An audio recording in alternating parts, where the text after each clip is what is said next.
नमस्कार मित्रों, करवा चौथ की आप सभी को हार्दिक शुभकामनाएं। आप सभी के लिए करवा चौथ मंगलमय हो। यह जो करवा चौथ होता है ये कार्तिक के कृष्ण पक्ष की चतुर्थी में किया जाता है। कई बार चतुर्थी में व्रत आता है, कई बार तीज में व्रत आता है। सुहागन स्त्रियों को अपने पति की रक्षा, लंबी आयु, धन धान्य के लिए यह व्रत करना चाहिए तथा सायंकाल में भगवान शिव, माँ पार्वती, चंद्रमा, स्वामी कार्तिकेय, गणेश जी आदि की पूजा करनी चाहिए। सुहाग की वस्तुओं की भी पूजा करनी चाहिए। कई जगह इस दिन निर्जला व्रत होता है। चंद्र दर्शन के बाद ही अर्घ देकर जल या भोजन ग्रहण करना चाहिए। लेकिन कुछ जगह दिन में कथा सुनकर और फिर उसके बाद चाय पी लेते हैं। चाय जल जो भी आप लोग लेते हैं वो ले सकते हैं। कुछ समुदायों में पीली मिट्टी की गौर, दीवार पर पीसे हुए एपन से चित्र आदि बनाकर पूजन किया जाता है तथा कुछ ये स्त्रियां परस्पर चीनी या मिट्टी का करवा लेकर थाली में अच्छे से दिया विया जलाकर आदान प्रदान करती है। हर जगह के अलग अलग रिवाज होते हैं, लेकिन कथा लगभग एक ही यही कही जाती है जो आज हम आपको सुना रहे हैं। इसके लिए सबसे पहले आप एक लोटे में जल भरें। लोटे पर कलावा जरूर बांधा जाता है, तो कलावा बांधिए, उस पर स्वास्तिक बनाएं। हाथ में जौ चावल वगैरह लीजिए, जो भी आपके यहाँ लेते हैं। कईयों के यहाँ गेहूँ लेते हैं, कईयों के हाथ में चावल लेते हैं। और जो करवा चौथ की कथा है इस प्रकार से है, हाथ में आप कोई दक्षिणा भी ले सकते हैं ताकि जब आप कथा करके उठें तो आपके जो बड़ी सास हैं, नंद हैं, आप उनके चरण स्पर्श करके उनको वो दक्षिणा दें और उनका आशीर्वाद ग्रहण करें, क्योंकि बड़ों के आशीर्वाद के बिना कोई भी त्योहार पूर्ण नहीं होता। तो करवा चौथ के व्रत की कथा इस प्रकार से है, सभी लोग ध्यान से सुने। एक साहूकार था, उसके 7 बेटे और एक बेटी थी। सातों भाई अपनी बहन के साथ ही मिलकर खाना खाते थे।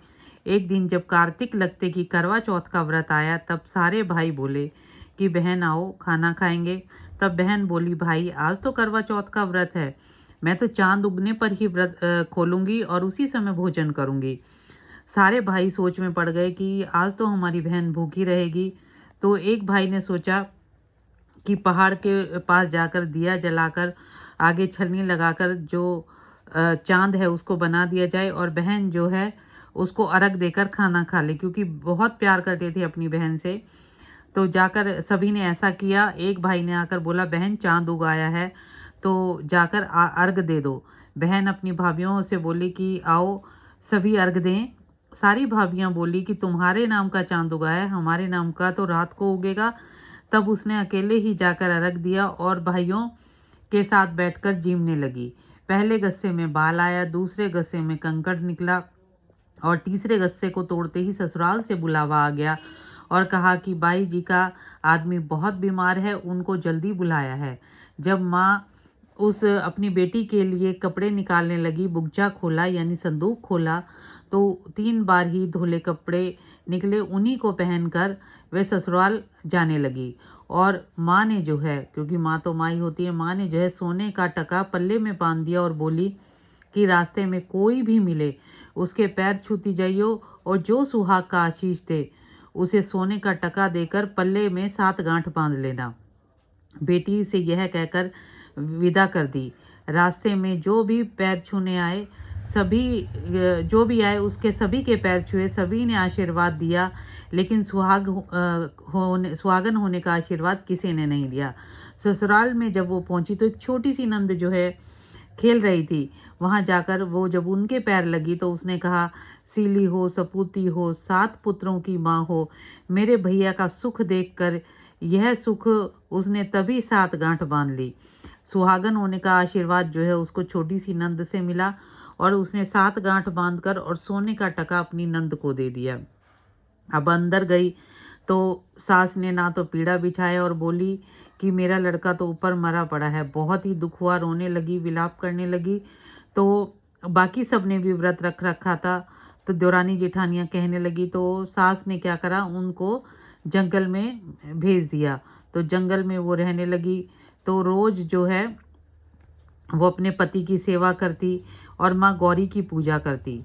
तो ऐसे जब अगले महीने मंगसिर की चौथ आई तो चौथ माता बोली कि करवा ले भैया जी की प्यारी करवा ले, दिन में चांद उगाने वाली करवा ले, घनी भूखी करवा ले। तब यह चौथ माता को देखकर बोली कि माता तुम ही ने उजाड़ी है, अब तुम ही सुधारोगी, मुझे सुहाग दो, मुझे पता नहीं था ये सब नहीं करते हैं।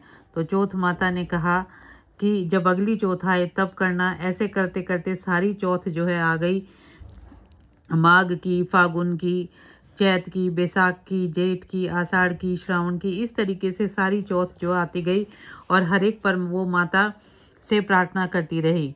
इसी तरीके से जब आसोज माता की चौथ आई तब उस चौथ माता ने कहा कि कार्तिक की चौथ तुमसे नाराज है और उसी ने तुम्हारा सुहाग लिया है, वही तुम्हें सुहाग देगी। तब उसके पैर पकड़कर बैठ जाना और कहना तो वह तुम्हें सुहाग जरूर देगी। ऐसा करने से जो है तुम्हें सुहाग की प्राप्ति होगी। तब जब करवा चौथ का दिन आया तो वो फिर से माँ का इंतज़ार करने लगी। तो माता ने कहा प्यारी करवा ले, दिन में चांद उगाने वाली करवा ले, क्योंकि माता तो नाराज़ थी। घड़ी बुखाली करवा ले, व्रत बढ़न्नी करवा ले।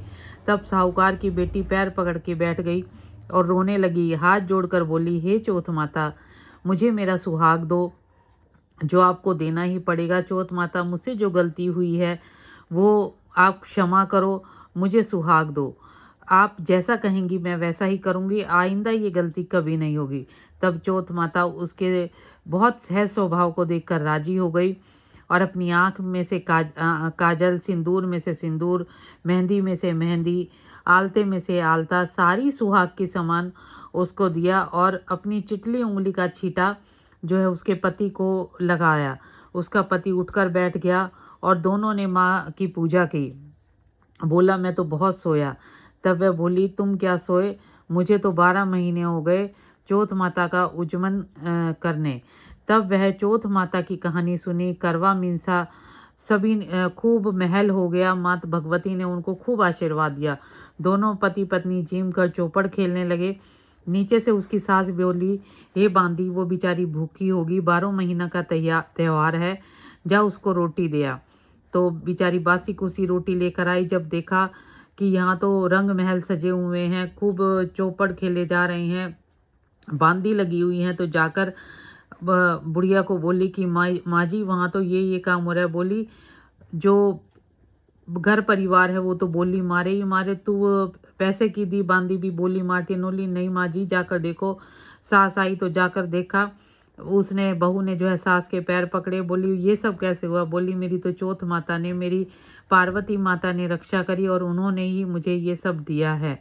तो बुढ़िया ने सारे नगर में ढिंडोरा पिटवा दिया कि 12 महीना की 12 12 नहीं तो 8 8 नहीं तो 4 4 नहीं तो 2 कार्तिक माँ की कहते सुनते हुकारा भरते, भाई की बहन, पुरुष की नारी, बेटे की माँ, सब करियो हे चौथ माता। जैसे उसके सुहाग की रक्षा करी ऐसे हम सभी के सुहाग की रक्षा करियो।